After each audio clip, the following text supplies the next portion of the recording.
voilà n'a bɛɛ dɔn fana kɛ ko n'i bɛ ko bɛɛ dɔn fana kana bɛɛ fo kosɛbɛ mun na Ablaye mɔgɔ man kan tɛ ma koloji bɛ tɛ k'i kan n'i bɛ kuma f'i ka hakili to kuma la aw ye kuma décortiquer sisan aw ko Ampateba ye fɛn min fɔ yɔrɔ kɔni kuma tɛ tɛmɛ o kan dɛ kuma nacogo fara min b'a la kolo min b'a la o ye kuma koloma yɔrɔ yɛrɛ naamu fɛn bɛɛ tɛ fɔ dɛ ayi fɛn bɛɛ tɛ fɔ ayiwa dɔw fana ko tiɲɛ fɔ ka di dɛ ko mɛ ni tiɲɛ bɛ fɔra ko tiɲɛli bɛ kɛ o ye tiɲɛ mun na Ablaye tiɲɛ bɛ tiɲɛ la a b'a fɔ tuma bolo a fɔ don fana bolo n'i y'a fɔ a fɔ don dɔ la a bɛ tiɲɛni kɛ non n'i m'a fɔ a fɔ don dɔ la a bɛ tiɲɛni fana kɛ kuma ka gɛlɛn fo kuma kan ka di hakilimaw de ma min bɛ se ka tiɲɛni kɛ e yɛrɛ minɛ la o tɛ nalomaya ye o tɛ siran ye mɔgɔ bɛ ko i pan ko dɔ kunna mɔgɔya ka kɛ n'o tɛ tiɲɛ bala den bɛɛ tɛ fɔ y'a ye Ablaye o fana o bɛ nin kuma in de ko o de bɛ nin kuma in jaabi bala den bɛɛ tɛ fɔ dɛ o ko dugu la ni dugutigi ye tiɲɛ fɔ y'a bɔgɔ ko a magara tana de la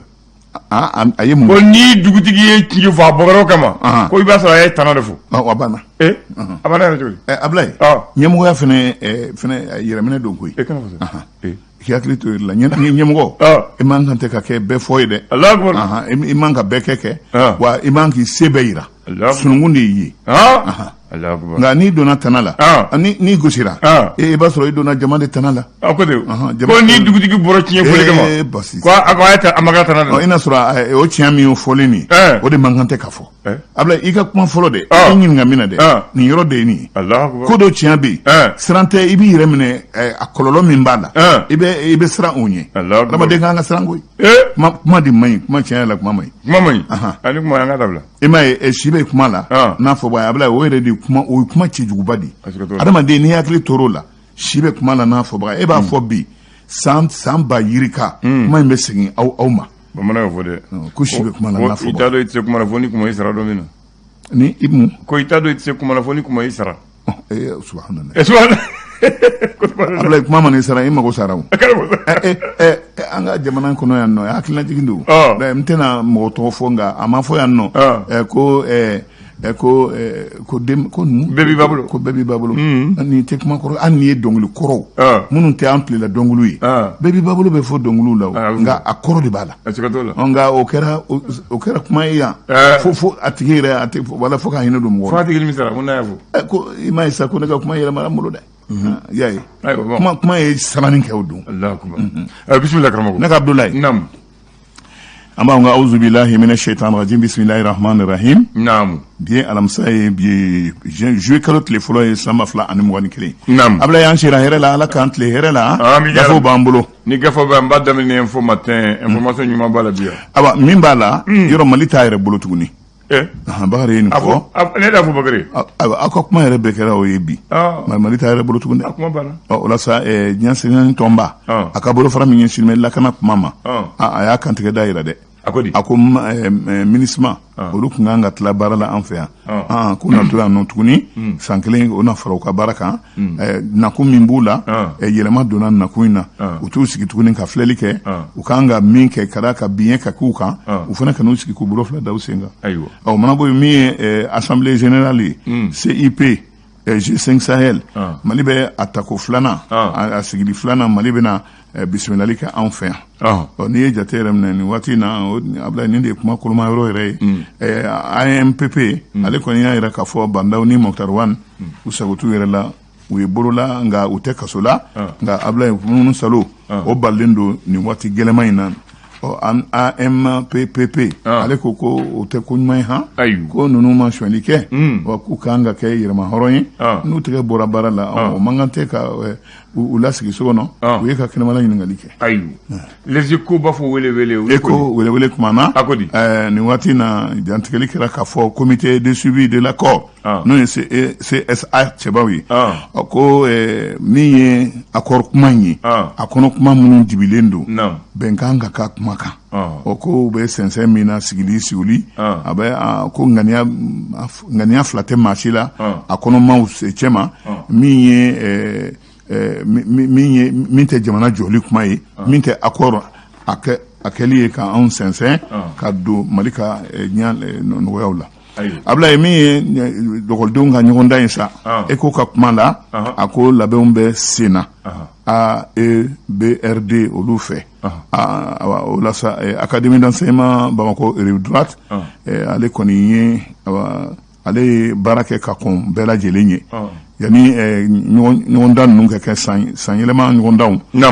directrice min bɛ yen n'o ye Madame Touré Zahiyatu Ayuba ye ale a ka jama bɛɛ lajɛlen wele ka kuma u fɛ ka hakilinaw ɲini u fɛ ko fɛn fɛn ye gɛlɛyaw ye n'o dulonnen don san yɛlɛma ɲɔgɔndan ninnu na examen ninnu gɛlɛya minnu b'a kɔnɔ n'o bɛ se ka kɛ sababu ye ka bɛɛ lajɛlen tɔgɔ goya ko o baaraw kɛ teliya la Ablaye Kayi ECHO ka kuma la ko pharmacie dɔ bɛ yen n'u kama ko Jongaga Yelemani mara la pharmacie ni agence de transfert d'argent de b'a kɔnɔ kunun wula ka don su la ma naani minnu kisɛtigiw u donna pharmacie in kɔnɔ ani agence de transfert d'argent in kɔnɔ gérant yɛrɛ pharmacie gérant ka kuma la k'u taara ni nafolo ye min na dagosi bonyana kosɛbɛ gendarme m'aw tulola sɔrɔ min tuma min na a nɔgɔn na olu nana nka o y'a sɔrɔ ninnu tiɲɛnikɛlaw tɛmɛna ni u sen ye Ablaye nin de ye ko Koro denmisɛnnin dɔ ni o bɛ bɔ dugu la dugu min n'o ye Ami ye u y'a ale ta ye hali sisan mɔgɔ tɛ tacogo dɔn a la u taara n'a ye yɔrɔ min na fɛnɛ mɔgɔ si ma kɛ Ala ye ka don o dɔn l'indépendant indépendant kuma na Real n'o ye ntolaci kulu tɔgɔ ye l'AS Real de Bamako n'olu ka taamasiyɛn le noir et blanc n'o ye Ngɔsɔn ye le scorpion u ye Salifu ko Bunteni u ye Salifu ladegen kɛ ne y'a ye mais u ma deli ka ɲɛ dɛ ne y'a ye télé la ne y'a ye télé la bogo télé la a man ɲi a tigi bolo ma jɛ kosɛbɛ ayiwa ni ne y'a ye rɔ ani Salifu bɔlen tɛ yan kosɛbɛ tɛ u ka a tigi y'a kɛmɛ ni mɔgɔ yɛrɛ tun y'a kɛ mun bɛ Salifu dɔn mun bɛ se ka baara la n'i y'a ye dɔrɔn i ye Salifu ye mais ale ta bon dɔɔni b'a jɛ ayiwa a bɛ se ka kɛ bi nin y'a daminɛ ye u na se ka mɔgɔ ɲini dɔɔni b'a jɛ min bɛ se ka a ko latilen u ye Salifu kɔni kɛ badabada mɔgɔ ye k'a waleɲuman dɔn maa minnu ye nin baara in kɛ o ye ntolacilakɔrɔ minnu ye ntolaci Real de Bamako la Salifu Keita Demango maa dɔ min ni nin b'a a yɛrɛ k'a fɔ saya kɔni ale kɔni tɛna sa tuguni ka d'a kan a tɔgɔ na to maaw cɛ ma a bɛna sa dɛ a kana sa joona dɛ a mɛ a tɔgɔ tɛ tunu tɔgɔ de kɛ ale yɛrɛ kɔrɔla sisan ne y'a ye o don ale tagama gɛlɛn ma an bɛɛ kɔrɔ na man di kɔrɔ Ablaye kɔrɔ tiɲɛ na kɔrɔ ka na man di min ye Banque mondiale ye k'a ɲɛsin Mali ma ko u ye a ko bolo kan k'a fɔ de ko Banque mondiale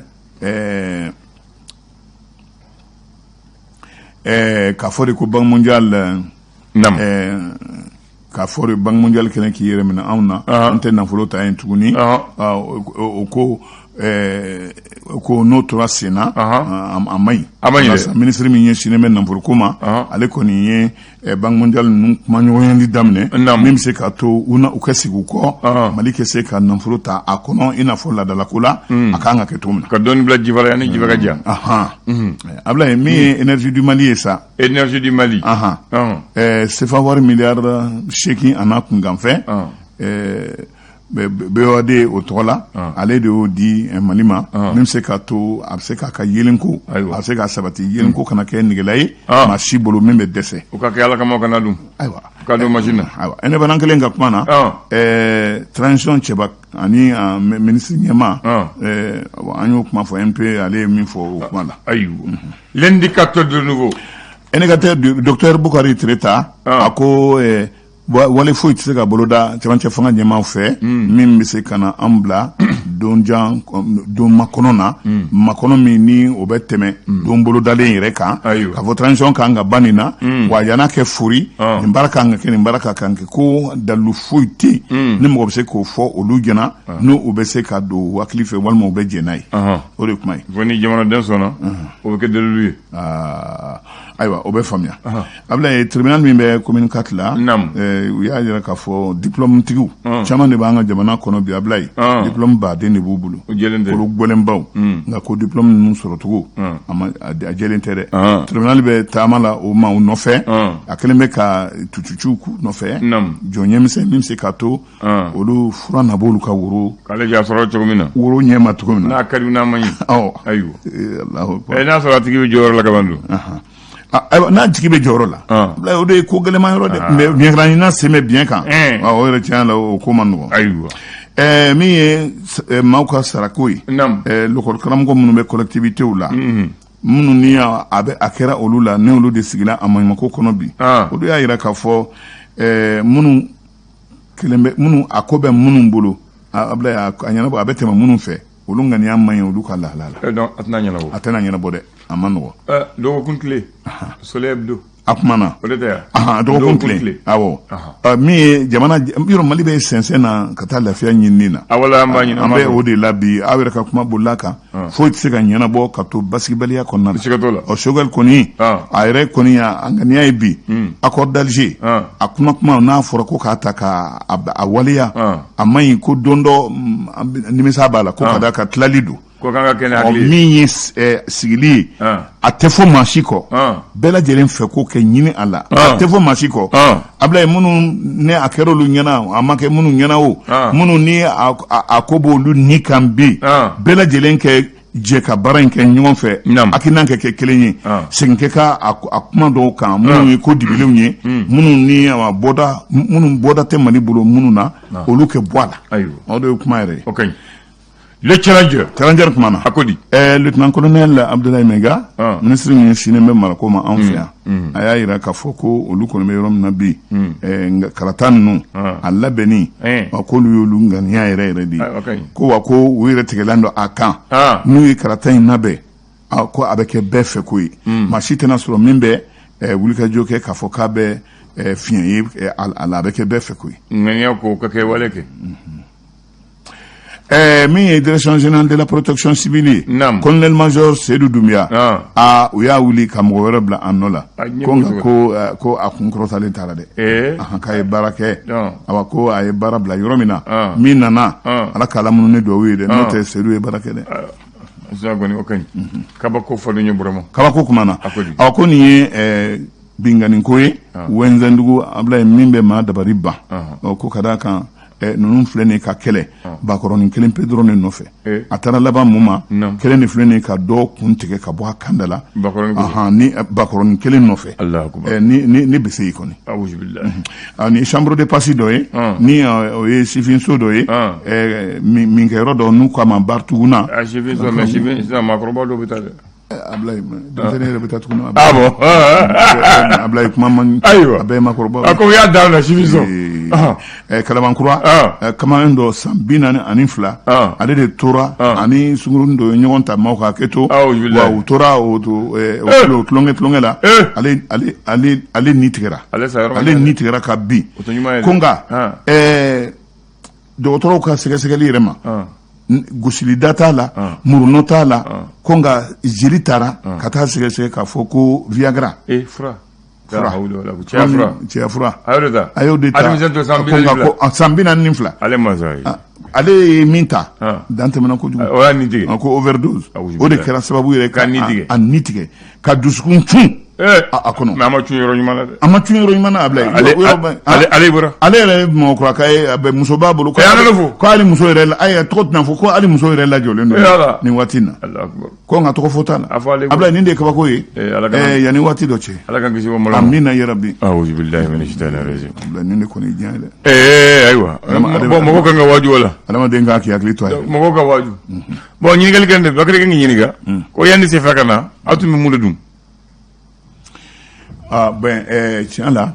yanni Sefa kɛ na an kɔni an ye min ye ne yɛrɛ kɔni ye min ye n bɛ o de lakali parce que n t'a dɔn wari dɔw kɔni tun bɛ yen nka n t'a dɔn ni Sefa don ni Sefa tɛ nka baara fanba a tun bɛ kɛ falen-falen na falen-falen na an ko ma trɔk n bolo i bɛ ɲɔ di e bɛ ɲɔ di n bɛ nɔnɔ di ma ne bɛ nɔnɔ di i bɛ nɔnɔ di n bɛ sukaro di hakili b'o la hakili b'a la fɛlɛ kolonkisɛ tun bɛ jɛnsɛn sugu la jusqu'en 1920 feere tun bɛ kɛ ni kolonkisɛ ye Ablaye hakili b'o fɛnɛ fo waritigi b'a fɔ kolonkisɛ baro ka di jeli b'o fɔ wala o yɛrɛ kuma bɛ fo ne mɔgɔ min sera ka se waritigi a yɛrɛ sera yɔrɔ dɔ la ko kolontigi u ko dɔ ma ko baro kolontigi voilà kolontigi baro ka di ne hakili b'o la kolontigi baro ka hali sini ni e b'a hali sisan mɔgɔw b'a misaliw fɔ minnu ni olu kɔrɔma ye olu fɛ ko ye b'a fɔ sisan Ablaye ye kolontigi ye dɛ n'i ko kolontigi mɔgɔ bɛ a kɔrɔ dɔn o ye kunu ta ye banaw ka taamasiyɛn Ablaye kɔni hakili b'o la dɔw yɛrɛ ko ko pikini o ye jumɛn a tun b'a fɔ pikini ani jumɛn pikini o fana ye wari m'a f'i ɲɛna ko wari dɔ tun bɛ yan mais ne de t'a wari nin cogoya dɔn pikini o tun b'a la pɔpɔrɔ su pikini y'a bɛrɛ fitinin ko hali pikini o y'a dɔn fitinin centime centime de o de pikini ye pikini tubabukan na o ye centime mais o tun bɛ yan Ablaye mɔgɔw tun tɛ namara kɛ koyi ne dɔrɔmɛ 5 dir'i ma dɔrɔmɛ 5 tun ye fɛnba de ye nka ale o ni tubabuw ka wari nin ale tun ni an ka bamananw ni an ka ladala mɔgɔw tun bɛ baara kɛ ɲɔgɔn falen tun bɛ kɛ nka an ka falen fanba tun ye min bɛ e bolo ne mago b'a la i b'o di ani kolon Ablaye n bɛ kale ala la Bakari Sise b'a fɔ ko fɛ ne ye kolonkisɛ ye u bɛ ka sanni kɛ n'a ye wa hakili b'a la yɔrɔ min na fɛnɛ tiɲɛfala Kulukɔrɔ sira la an fakɔrɔba sigira yen n'o ye ala kɛ hinɛ fasiyɛn Dumbuya la ne Bakisi nana fɔ ko ne nana ko ne bɛna kuma n'o tɛ pikini anw ye pikini su ani pɔpɔrɔ nka a ko a y'a ye n y'a ye ne ka dɔgɔ ne tun se ka wari minɛ o ne tun bɛ masaw ye u b'a centime de don après nin kakanji yɛrɛ filɛ nin kana a da faamuna pikini n'a fɔra ko foyi tɛ ko hali pikini o ye centime de pikini o ye wari fitinin ye mais falenba tun bɛ kɛ ne bɛ ka misi san ne mago bɛ ka misi la e b'a fɔ i bɛ se ka ɲɔbɔrɔ joli di yan nin n'a ɲɔgɔnnaw ne bɛ o d'i ma i bɛ misi di yan trɔk kun y'o ye nka ne fana ye wari bɛ falen bɛ ka kɛ jago bɛ ka kɛ ni kolonkisɛ ye ala yɛrɛ in seere o la mɔgɔninfin kalifɛn tɛ ala ye n'o ye wa tiɲɛ fala kuma banna Dumbuya Le flash.